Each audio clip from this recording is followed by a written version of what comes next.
रूस यूक्रेन जंग से जुड़ी एक और बड़ी खबर आ रही है। पश्चिमी मीडिया ने दावा किया है कि रूस की मदद करने के लिए क्राइमिया में ईरान के सैनिक पहुंच गए। इसके साथ ही दावा ये किया जा रहा है कि ईरान के सैनिक रूस के सैनिक को ड्रोन हमले की ट्रेनिंग दे रहे हैं। दावा तो यहां तक किया गया कि ईरान के शायद 136 और मोहेजर 6 ड्रोन से रूस ईरान की मदद से कीव पर भयानक हमले कर रहा है। ईरान शुरू से ही रूस की जमकर मदद कर रहा है। ईरान के आत्मघाती ड्रोन से सबसे ज्यादा नुकसान यूक्रेन के एयर डिफेंस सिस्टम को हुआ है। लेकिन अब जिस तरह से ईरान के सैनिक रूस पहुंचकर मदद कर रहे हैं, उससे अमेरिका और यूक्रेन बुरी तरह से बौखला गए।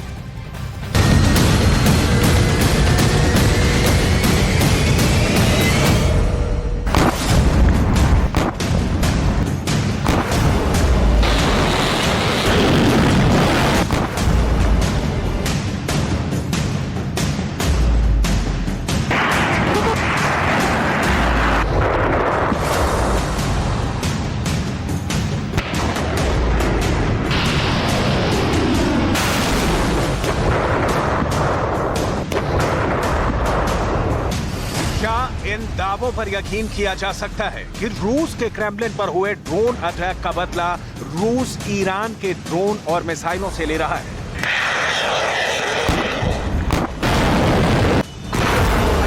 क्रेमलिन पर हमले के बाद से क्या यूक्रेन को मिला अमेरिका का पैट्रियट मिसाइल सिस्टम ईरान की घातक मिसाइलों का मुकाबला नहीं कर पा रहा है?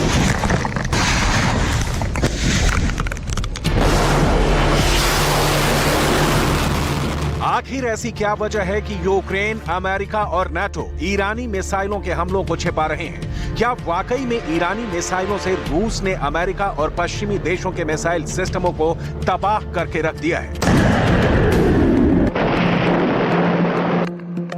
डिफेंस एक्सपर्ट्स अब ये दावे क्यों कर रहे हैं कि ईरान के ड्रोन हमले कामयाब होने के बाद से ईरान ने रूस को हजारों मिसाइलें हमला करने के लिए दे दी हैं? दावा तो यहां तक किया गया है कि ईरान ने रूस को अपनी फतेह 110 और जुल्फागर मिसाइल दे दी है, जिसने यूक्रेन और नाटो के डिफेंस सिस्टम को भारी नुकसान पहुंचाया है।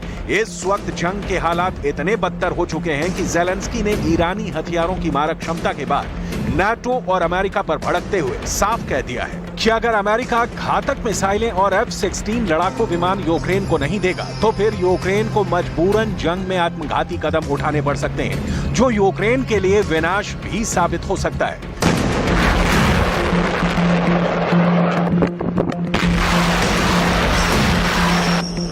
पुतिन के दफ्तर क्रेमलिन पर हुए ड्रोन अटैक के बाद से पूरी दुनिया तीसरे विश्व युद्ध के मुहाने पर पहुंच चुकी है। पुतिन का गुस्सा ज़ेलेंस्की और यूक्रेन पर ज्वालामुखी की तरह दहक रहा है। ड्रोन हमले के बाद से रूस ने पूर्वी यूक्रेन के बख्मूट, Donbas, Donetsk, Kherson, Kharkiv, Zaporizhzhia और लुहांस्क ओब्लास्ट में जबरदस्त हमले किए हैं। भले ही यूक्रेन और अमेरिका दावा करें कि उन्होंने पिछले 5 महीने में रूस के 20,000 सैनिकों को मार डाला है और 80,000 से ज्यादा रूसी सैनिकों को घायल कर दिया है, लेकिन हकीकत में रूस ने यूक्रेन के पूर्वी इलाके के 1,05,000 वर्ग किलोमीटर इलाके को बुरी तरह से रौंद डाला है। भले ही यूक्रेन और नाटो दावा करें कि 14 महीने की जंग में रूस के 1,90,000 से ज्यादा सैनिक मारे गए हैं और करीब 3,800 रूसी टैंक यूक्रेन के हमले में तबाह हो चुके हैं, लेकिन जमीन पर यूक्रेन का पूरा एयर डिफेंस सिस्टम और 45% तोपखाना अब तक रूस तबाह कर चुका है। जानकारों का दावा है कि रूस ने अपने हथियारों के साथ ईरानी हथियारों पर सबसे ज्यादा भरोसा किया है। राष्ट्रपति पुतिन और ईरान के राष्ट्रपति इब्राहिम रईसी ने महीनों पहले ही तय कर लिया था कि एक बार यूक्रेन को हराने के बाद अमेरिका, नाटो और यूरोपीय देशों से हिसाब किताब पूरा किया जाएगा। शायद यही वजह है कि ईरान आंख मूंद कर अपने देश को दांव पर लगा चुका है। इस वक्त ईरानी बंकर में रखी घातक मिसाइलें, बम और ड्रोन लगातार रूस पहुंच रहे हैं। ईरानी जनरल खुद चुन चुन कर अपनी मिसाइलें रूस को दे रहे हैं। पहली नजर में ईरान के हथियार बनकर किसी फिल्मी मूवी का नजारा लगते हैं, लेकिन हकीकत में ये कोई चीनी सेना की तरह प्रोपेगेंडा फिल्म नहीं है, बल्कि हकीकत में ईरान के ये घातक हथियार बंकर में भरे पड़े हैं, जो इस वक्त यूक्रेन जंग में रूस की सबसे बड़ी ताकत बन चुके हैं। यूक्रेन, अमेरिका और नाटो के लिए ईरानी मिसाइलें काल बन चुकी हैं। अब वॉर जोन से जो खबरें आ रही हैं, उसके हिसाब से ईरान रूस को जबरदस्त हमला करने के लिए बेहद घातक मिसाइलें देने जा रहा है। जबकि ईरान की कुछ मिसाइलों से रूस ने हमले भी शुरू कर दिए हैं। दावा तो यहां तक किया गया है कि रूस ने ईरानी हथियारों से यूक्रेन का धुआं निकाल कर रख दिया है। क्रेमलिन पर सिर्फ दो ड्रोन से हमला हुआ था।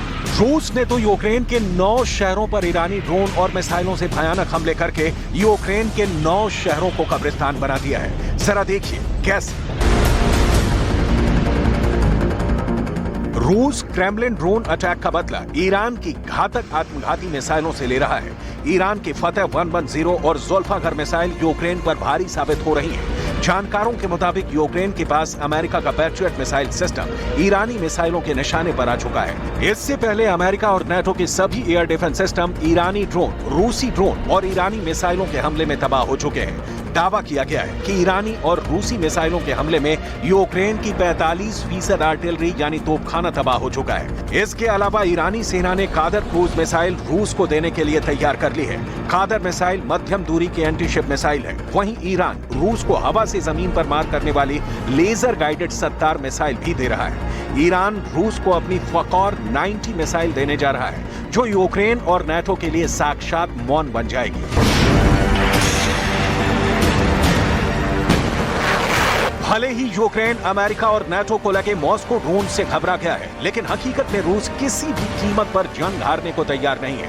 जबकि ईरान ने यूक्रेन की जमीन पर अमेरिका और नाटो से बदला लेने के लिए पूरी ताकत झोंक दी है। ईरान के रिवॉल्यूशनरी गार्ड एरोस्पेस फोर्स के हेड अमीर अली हाजीजादे चुन कर रूस को ईरानी हथियार देने में जुटे हैं। वहीं दूसरी तरफ नाटो और अमेरिका के होश उड़े हुए हैं। हालात ये हो गए हैं कि यूक्रेन को रूस के खिलाफ जो काउंटर अटैक मार्च 2023 के आखिरी हफ्ते में करने थे, वो हमले यूक्रेन अब तक रूस पर नहीं कर पा रहा है। सिर्फ बखमूत में 1-2 हमले कर पाया है, जो पूरी तरह से फेल हो गए हैं। ईरान के राष्ट्रपति इब्राहिम रईसी ने अमेरिका को अब सीधी धमकी भी देनी शुरू कर दी है।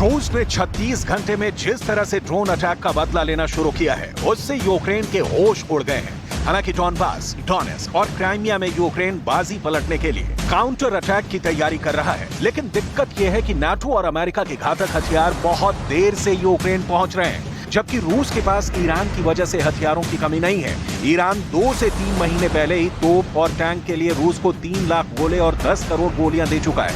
वहीं यूक्रेन को जो हथियार नाटो, अमेरिका और यहां तक कि पाकिस्तान से मिले हैं, वो एक-एक करके रूस तबाह करता जा रहा है।